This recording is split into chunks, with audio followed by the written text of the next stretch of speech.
Singapore. The Southeast Asian country is smaller than New York City. The lack of space forces it to build its largest leisure and entertainment hub to date on a small tract of reclaimed waterfront land. The Marina Bay Sands. It's not one megastructure, but many. Serious challenges lie in the array of buildings that form the unique complex. 3 57-story hotel towers slope at such great angles, they're in danger of buckling under their own weight. An even bigger problem is the hotel's roof.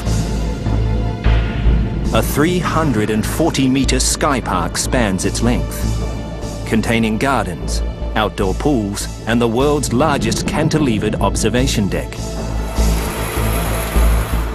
But how do you build something as big as an aircraft carrier, 200 meters in the air? In the hotel's atrium, mammoth works of art have to be somehow incorporated into the architecture. Its challenging centerpiece, a 15-ton mass of steel by a renegade artist from Britain. A 60-meter tall art science museum is designed for maximum visual impact. It will be to Singapore what the Opera House is to Sydney. Only one problem. It seems too impractical to construct. And a set of dramatic glass-encased pavilions, while themselves pose little challenge, have to be built in water. The man behind the Marina Bay project understands the risks, but he believes that anything short of astounding will fail. Sheldon Adelson, one of the world's richest men and CEO of Las Vegas Sands Corporation. What we hope to accomplish is to change the face of Singapore tourism. So we expect a very successful development. That is by far the largest and most expensive single project we've ever undertaken. It'll cost about 5 to 5.5 billion US dollars. It's a lot of money. Now, I know $1 billion doesn't buy what it used to, but by any measurement, it's a lot of money today. Adelson believes his huge investment is safe in the hands of Moshe Safdie, a world-renowned architect.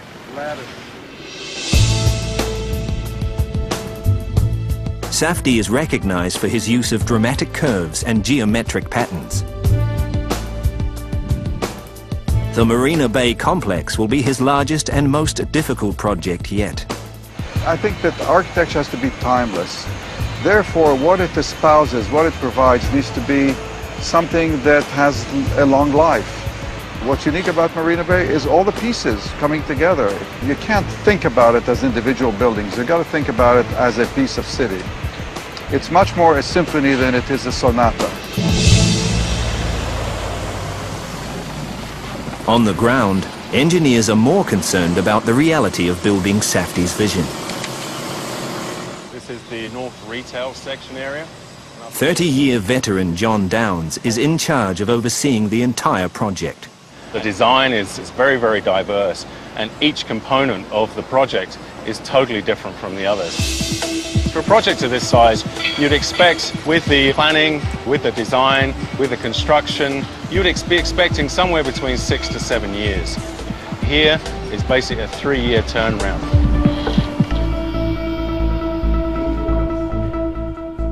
The first and most critical construction task is to secure the footprint, though this normally straightforward job proves otherwise. Since the site was originally allocated for boats. The complex sits on 560,000 square meters of reclaimed land, part of a decade-long plan to revamp Marina Bay, a former saltwater estuary that's now a freshwater reservoir. Beneath the reclaimed land, which is essentially a seabed, is a dangerous layer of marine clay. Sometimes called black toothpaste, Marine clay has very poor structural properties. If not given complete respect, the unstable marine clay is potentially fatal.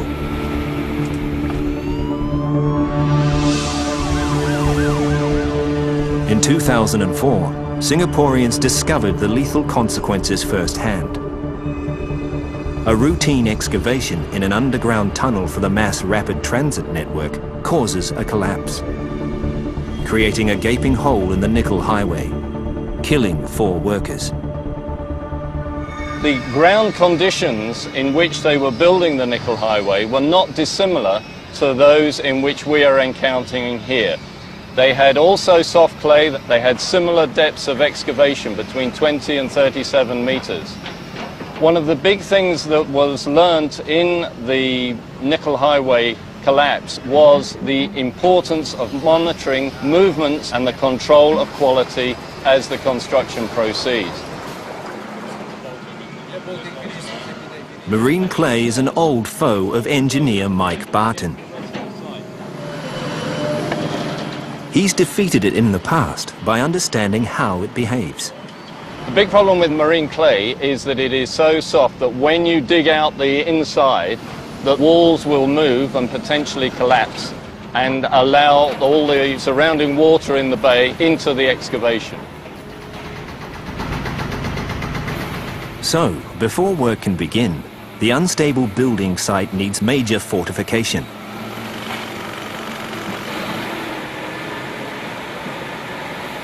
To combat marine clay, engineers decide to build giant concrete walls to create stabilizing perimeters for the larger buildings, known as diaphragm walls. Up to 1.5 meters thick, diaphragm walls are steel-reinforced concrete sections, pounded 50 meters into the ground. They form watertight enclosures for men and machines to work round the clock. In just 1 year, over 4,000 meters of diaphragm walls help produce a rock-solid foundation. The diaphragm walls that we constructed in a formation which we called a peanut formation, which is 2 circles joined together, and a donut formation, which is circular, is that they are able to withstand very, very large forces from the marine clay without any movement. They encapsulate an area that's bigger than a football pitch that enables us to excavate very quickly and to build structure up very quickly.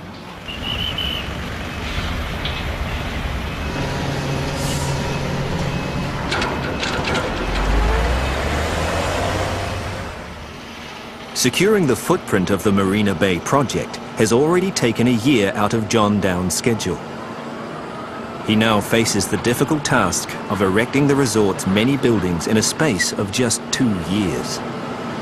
Just managing the whole logistics of that, including the construction methodology, is very, very challenging for us. 1, 2, 3. To meet his tight deadline, Downes chooses the most direct solution. He hires 16,500 workers to construct every single building, simultaneously. It's like leading a small army. So organizational excellence is key. We're just on the edge of Singapore in the CBD here, so rather than lose the contractors and the workforce to go off-site, we built our own 3-story project office. We have all of our contractors, our subcontractors here. We house our resident site staff. We have our project management team. We have our construction management team, our design management team, and the logistics here. The tight schedule also creates problems at the hotel towers, where engineers are already struggling with a congested site. The important thing to do is to make sure that they come in and deliver the goods straight away and then get out again. We don't want too many vehicles on site at the same time. To speed up construction and alleviate traffic congestion, engineers turn to a method that's proven itself countless times in the field: in situ concrete casting. Hotel walls are made on site in the thousands.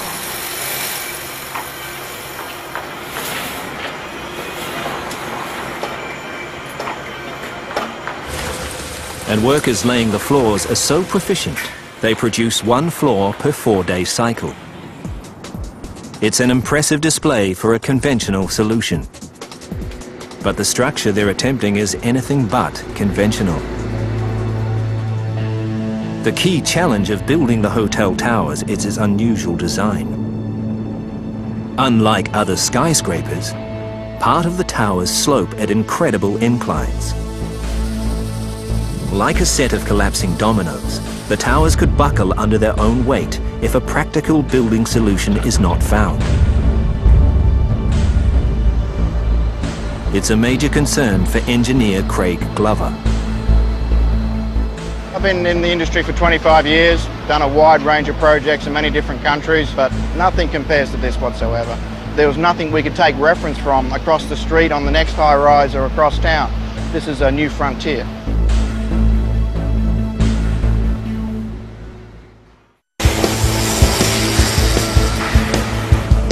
Costing a staggering $5.5 billion to build, the Marina Bay Sands could be one of the world's most expensive mistakes if engineers can't solve the tower's problematic structure.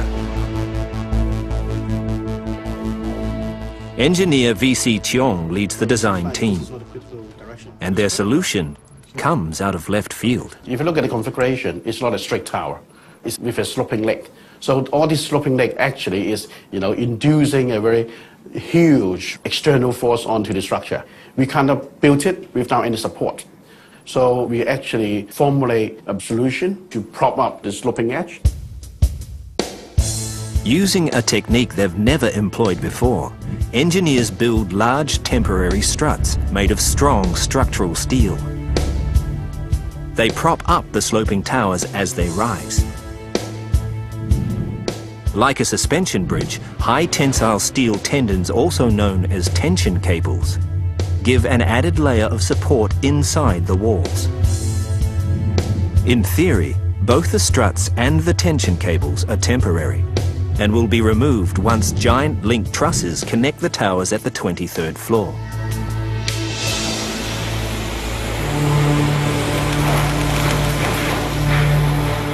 The sheer weight in concrete is enough to topple the towers at level 8 if the engineer's calculations are wrong. To reduce the chances of failure, Glover and his team make a radical decision. Instead of removing the temporary tension cables in the tower walls, they make them permanent supports. I feel good it's in there because it's added strength, it's added support. We have a twined network here of high-strength steel. And what we do is we bundle these up so they form a cord with multiple strands inside this conduit. We place this conduit inside the walls prior to casting the concrete. So what we then do is once the concrete is cast, we anchor one end into the concrete. We then put a very high-strength pneumatic jack onto the collar and one by one pull these strands through and tension them up. What that does is basically pull the building back and hold it in place. If these cables were to suddenly break or if they weren't in place, we wouldn't be able to control the self-weight as we build more and more of the building up. Despite the team's quick thinking, the true test of their engineering decisions will only happen once the main support struts are removed and the massive link trusses installed. Link trusses are huge reinforced steel brackets that bind the towers at the 23rd floor.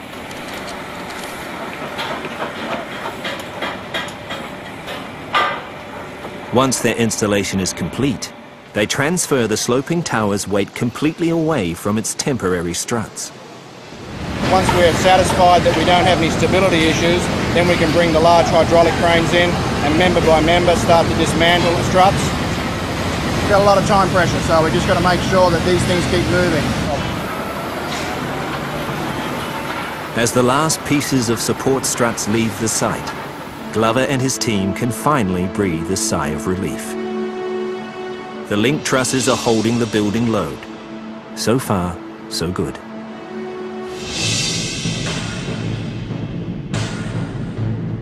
Not all the structures have ended up according to plan. The 60-metre-high Art Science Museum is facing a major design overhaul. Planned as a venue for blockbuster exhibitions on the arts and sciences, its bowl-shaped roof doubles as a 3,000-seat amphitheatre. Unfortunately for engineers eager to start its construction, architect Moshe Safdie isn't happy with its current shape.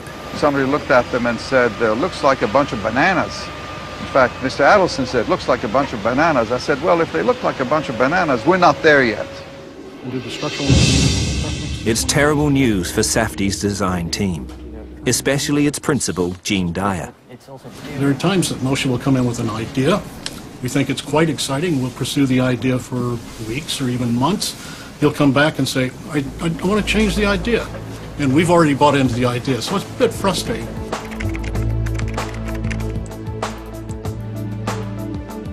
To rework the unique geometry and dimensions of the Art Science Museum, Dyer and his team turned to advanced 3D modeling programs.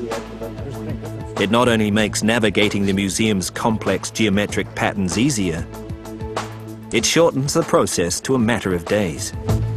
The model is dynamic and it can be moved by just changing one or two elements. Moshe could experiment. He could make rapid judgments in a very short period of time about which way he wanted to take the project. This is a process that was impossible to do 10 years ago. Without the computer, this would take years and years and years. After months of refining the design, Safdie is finally happy with the result. The mathematical precision that we gave them made them even more beautiful. It led some people to say, well, hand of welcome. Others said, is that a lotus? And the more ambiguous the associations, the closer I thought we were getting to our target. Because I think the least exciting buildings are those which have overt symbolic associations. Armed with the new design, engineers begin work on the museum's 60-metre-high superstructure. A staggering 5,600 steel elements, weighing some 5,200 tons, are prefabricated to exact specifications.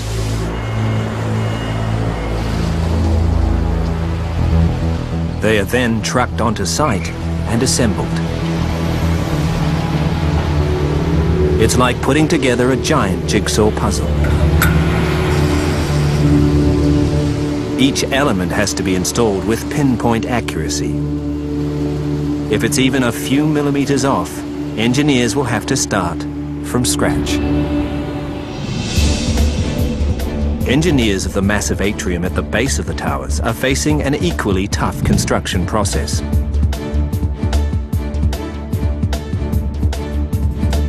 Safdie has come up with a challenging design. He wants to inject art into the atrium's architecture, so that visitors will feel like they're walking through a grand Gothic cathedral.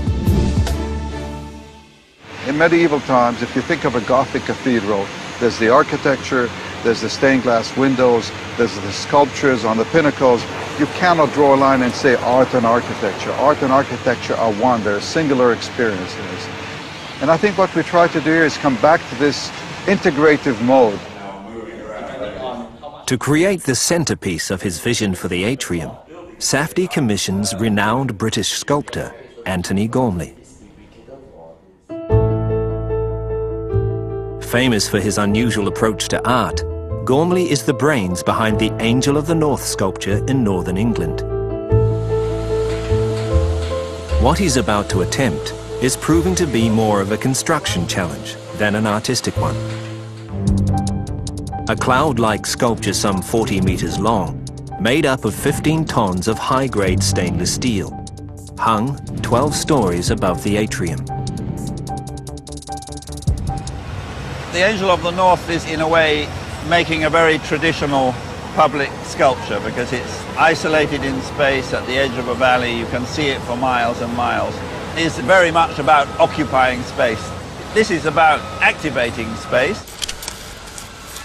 But just as they're about to begin construction, a bombshell drops. September 2008. A global financial crisis wreaks havoc on markets. The flow of the hundreds of millions of dollars that keep the Marina Bay project going every month suddenly stops. For engineer Matthew Pryor, it's a massive blow. I feel devastated. I mean, it couldn't be worse. Probably the worst day of my life professionally. There's no more money coming through. So unless we put some funding in place or there's something, we're going to have to shut the jobs down. It is a tough decision to be made, and we don't know what we're going to do just at this point in time.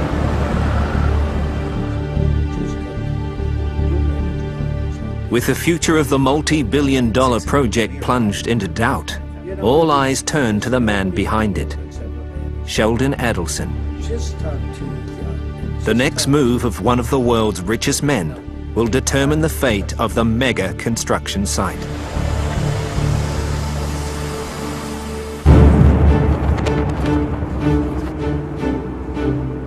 The 2008 global financial meltdown is a haunting echo of the 1990s Asian crisis. Back then, progress on Shanghai's World Financial Center came to a complete halt. For 5 years. For Adelson, that's simply not an option for the high-profile Marina Bay resort. His vision of changing the face of Singapore tourism is at stake. And so are billions of dollars of investment from his Las Vegas Sands Corporation. He prefers finding a stopgap solution to weather the storm. Throughout history, there has never been a trend that went straight up, nor a trend that went straight down. So it goes up and down. It's only a matter of time when things will recover. In a bold move, Adelson pledges his vast personal wealth to the completion of the project, effectively ending any speculation of failure. There's a massive sense of relief in the company. I mean, everyone pleasantly surprised how quickly we've got through this and the fact we could hold it together and get it going again. So euphoria is probably the best way to describe it. With the crisis averted, construction on the 3 57-story hotel towers, the casino, theatres and convention centre resumes at pace. Everywhere you turn, steel is being installed. It's vital reinforcement for every concrete structure on the 15.5-hectare site. For one project at the tower's atrium, steel is more than just reinforcement. To construct the 15-ton drift sculpture by British artist Anthony Gormley, engineers had to first laboriously prefabricate it into over 70 segments. The segments are then welded into 8 slices and will ultimately form the sculpture. It's a tricky operation, but engineers are able to complete it swiftly due to a system of codes and numbers that enable them to quickly identify what goes where. Once all 8 slices of drift are fully assembled, it's lifted up into position by a temporary lifting frame. A massive box truss on the atrium ceiling then takes over the load. In theory, the box truss will support the weight of the lifting frame as it's being lowered down. It will be a heart-stopping moment, especially for engineer Graham Stevenson. The lifting frame is about 9.5 tons, so when it picks up and gets some momentum, there's a potential that it just wants to flick over and rotate through its full 90 degrees, and we won't have it under control. Stevenson's solution: 4 powerful automated hoisting drums located at the 4 corners of the frame. They allow workers to control the strength and speed of the operation with high tensile steel cables.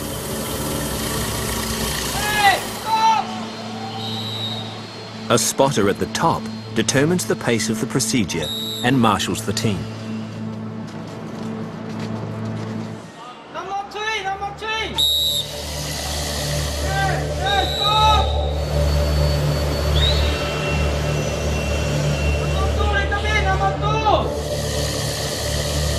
The entire operation is estimated to take up to 10 hours to complete.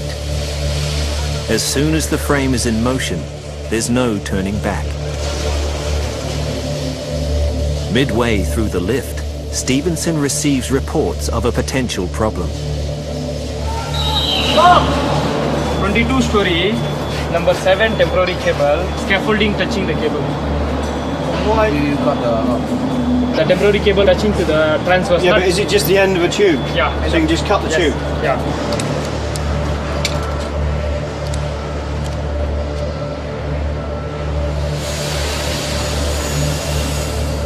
Problem solved. But what was previously an estimated 10-hour procedure now turns out to be a 24-hour marathon lift. At 6 a.m. the following morning, they complete the job. Absolutely fantastic. The Gorman is now finally in its final position, so really an end of a long and exhausting day, and big thanks to everybody, but it's finally done. While the drift settles into its new home at the hotel atrium, elsewhere attention is focused on one of the project's key features, the Crystal Pavilions. The two glass-encased buildings by the promenade are set to be the resort's premier shopping and entertainment complexes. But before engineers can make them a reality, they have to secure their footprint. And already a major obstacle threatens to sink their objective. The Crystal Pavilions are situated within the confines of Marina Bay. So to found it, engineers have to find a way to build in 6 meters of water. The responsibility of tackling the problem falls on the shoulders of engineer Kurt Vela. I'm from Sydney. The underlying foundation in Sydney is sandstone, it's rock. All you need to do is just dust off the surface and you can build skyscrapers on it. Here it's very different. All the structures have to be heavily founded.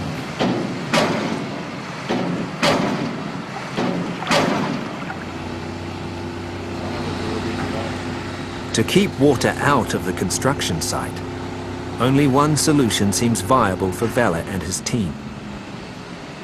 A waterproof steel structure called a cofferdam.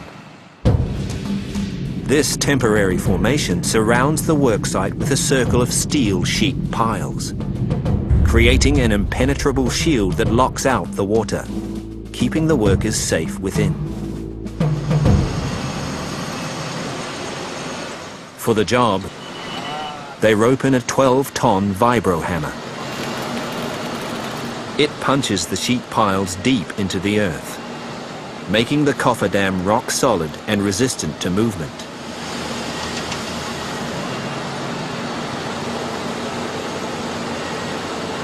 With the cofferdam secured, engineers deploy powerful diesel pumps and run them 24 hours a day, ejecting any water that remains within the walls. This last step comes with inherent dangers. The force of the water outside creates what engineers call hydrostatic pressure. In theory, it's powerful enough to force water through any gaps in the cofferdam. It's something that Vela prays will not happen. There's a bit of hesitancy and concern because we've got to build this building in the middle of Marina Bay. Everybody can see what we're doing, so if it leaks, it's a problem. If it fails, if it moves, if it collapses, it'll be an absolute catastrophe. After a day of pumping, Vela's worst fear comes true. Parts of the cofferdam are leaking.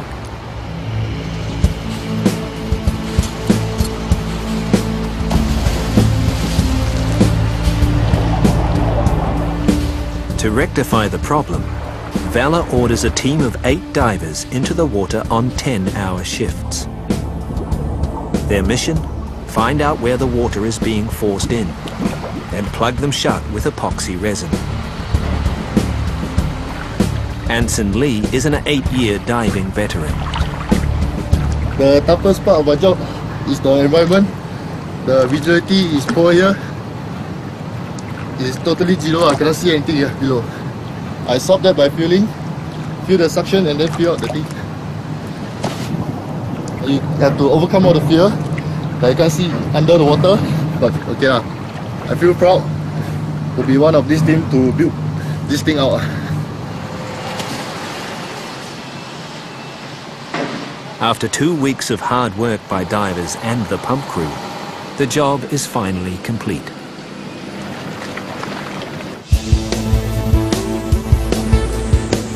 After 2 years of battling the elements and overcoming difficult construction milestones, the 3 sloping towers of Marina Bay Sands can finally celebrate their topping off ceremony and move on to the next phase.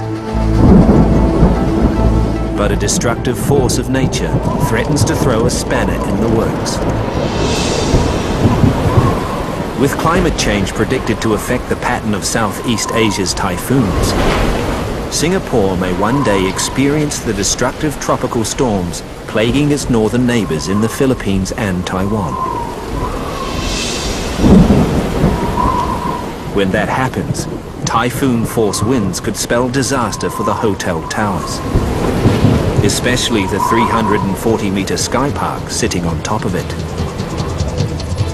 The force of the wind can make both buildings sway dangerously, causing irreparable damage to the structures.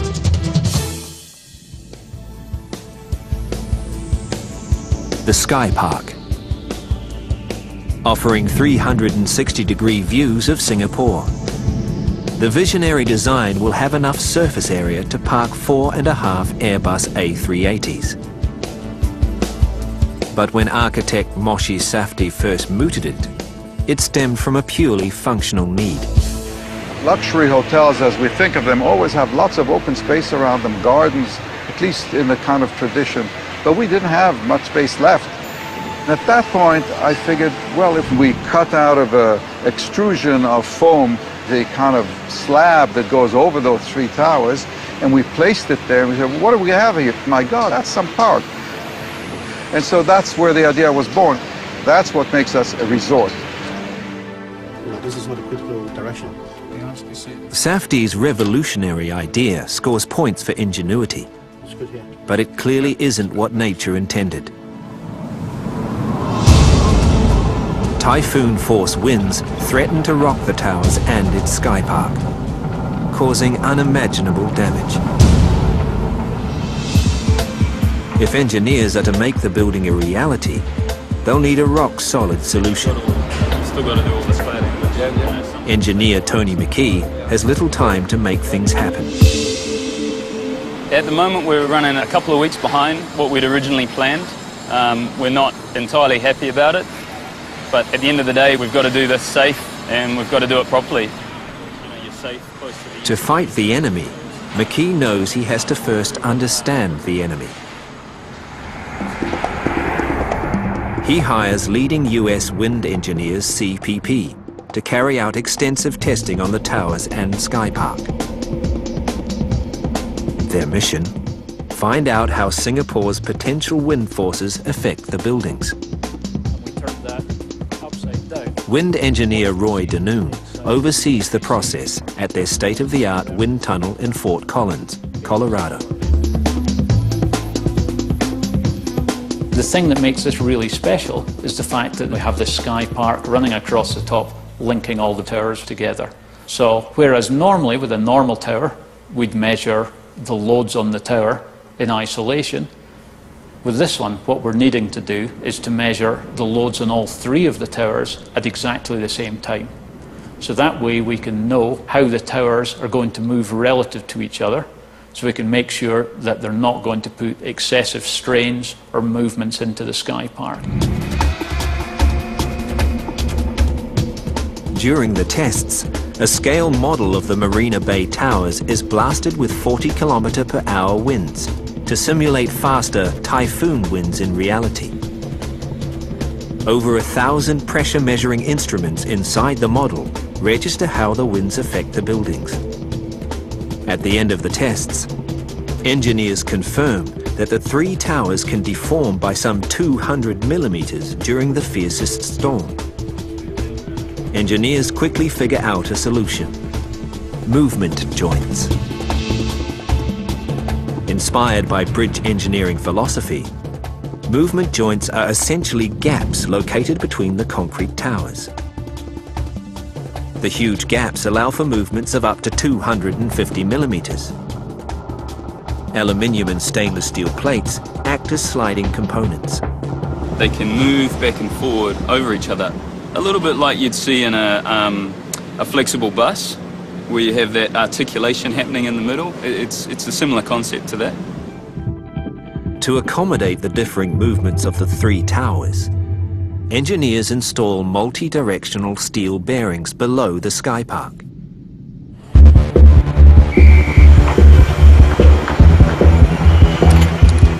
Armed with the final results, McKee can now safely begin construction of the sky park. Consisting of some 10,000 tons of steel, the sky park is as big as an aircraft carrier. The most practical way for engineers to construct it is to break it into 14 segments on the ground before assembling it at the top of the towers.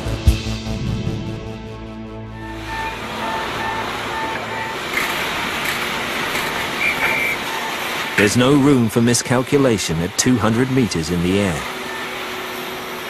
Each segment is carefully prefabricated and tested by steel specialists Yongnan, and then trucked to the site independently. From the very beginning, McKee and his team anticipate that their biggest challenge will be lifting the 2 largest segments of the sky park, the box girders. Measuring 80 meters long, their combined weight is a staggering 1,400 tons. How do we feel?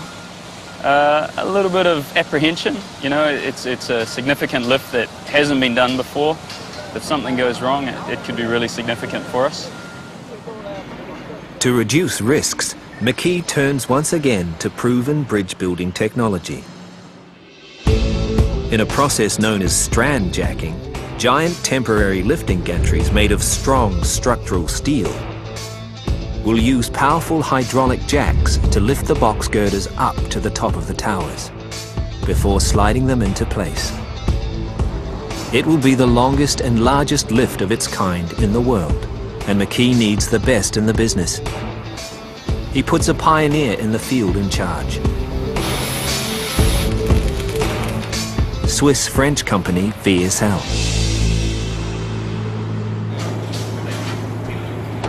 Engineer Eddie King and his team have successfully raised bridges, stadium roofs, and even Ferris wheels. The toughest work of my work is you have to plan it everything very precisely, because everything to set up in millimeters. So we have to lift up and slide it in and position it in 5 or 10 millimeter accuracies. We don't do properly or don't do safely, what's the biggest hazard is the thing can fall down to the ground. Other factors further complicate the lifting process. Due to an increasingly tight schedule, the team is forced to conduct the lift during Singapore's annual monsoon season. It's almost impossible to predict when a tropical storm will hit. When it does, the accompanying lightning strikes can endanger lives. And because the whole operation takes place meters from a jam-packed highway, curious onlookers will be able to see any mistakes the engineers make. It's a potential public relations nightmare. Okay, now I stop now.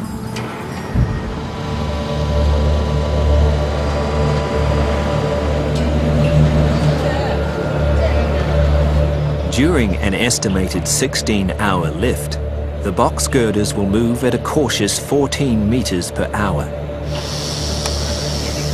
Eddie King and his team constantly check their weather gauges for any incoming storms.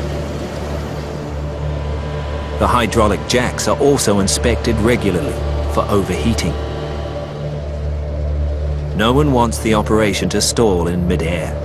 Today, 0.1 to 0.4. 288.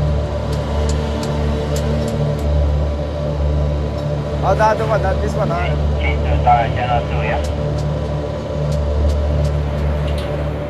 Despite the team's best efforts, Mother Nature catches them by surprise.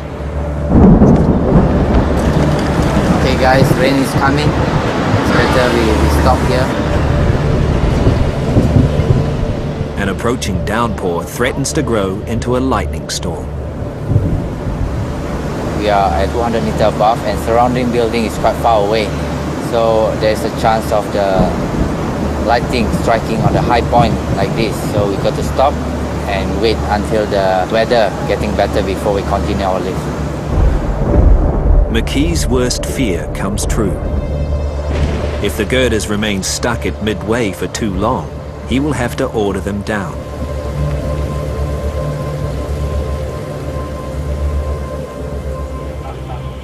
Okay. After a tense 3 hours, the lightning threat passes, and the operation cranks back to life. By the time the box girders slide into position, it's past midnight. Everything went quite smooth today, so we hope tomorrow we can do the same. With the lessons learned from the box girder lift, the rest of the segments go up smoothly. As the final piece rises into place, Singapore is already marveling at the team effort behind one of the world's most ambitious building projects.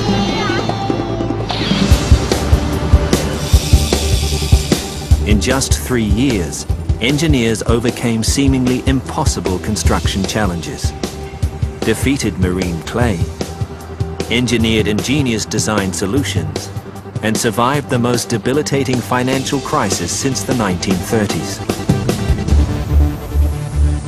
As the finishing touches are put on the resort, the stage is set for an opening party, Singapore style.